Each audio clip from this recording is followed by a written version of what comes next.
Maharashtra superfast news चॅनलमध्ये आपले सहर्ष स्वागत आहे। खास सत्याची थार लेखणीची महाराष्ट्रातील ताज्या आणि वेगवान बातम्या पाहण्यासाठी आपल्या हक्काचे चॅनल शेअर करा, लाईक करा आणि सबस्क्राईब करा। धन्यवाद।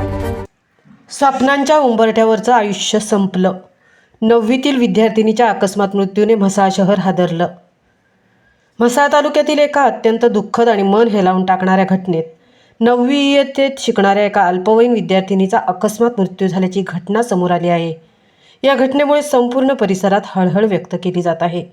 मिळालेल्या माहितीनुसार संबंधित विद्यार्थिनी रात्री उशिरापर्यंत मोबाईलवर बोलत असल्यामुळे तिच्या आईवडिलांनी नाराजी व्यक्त केली होती।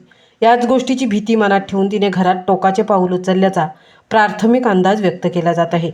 घटनेनंतर तिला तातडीने म्हसळा येथील ग्रामीण रुग्णालयात उपचारासाठी नेण्यात आले, मात्र डॉक्टरांनी तिला मृत घोषित केले।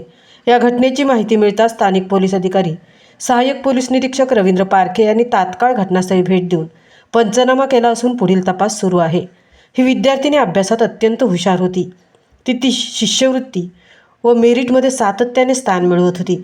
तसेच खेळ आणि सांस्कृतिक कार्यक्रमांमध्येही ती आघाडीवर होती। जिजामाता शिक्षण संस्था अंतर्गत वरवटणे येथील शाळेत शिकणाऱ्या या विद्यार्थिनीच्या अशा निधनामुळे शाळा व परिसरात शोककळा पसरली आहे।